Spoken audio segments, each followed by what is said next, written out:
do processo civil, definiu a liminar pleiteada, determinando que a Câmara Legislativa Municipal de Goiânia seja reintegrada na posse do imóvel descrito na inicial, devendo tal ato se dar de forma pacífica, cometida e moderada, sem uso de violência ou qualquer outro meio que possa colocar a integridade física dos ocupantes em risco.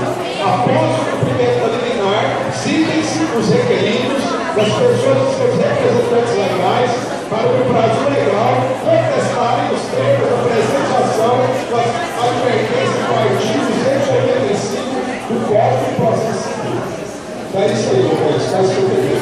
Então, nós vamos receber, fomos convidados, e nós só saímos aqui quando o prefeito receber a comunidade, certo?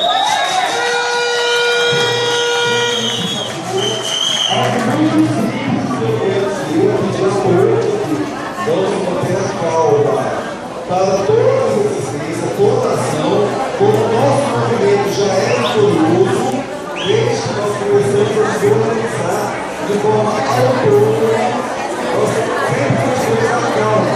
Mais do que nunca é necessário esse momento. Compreendido? É o vídeo de também a todos.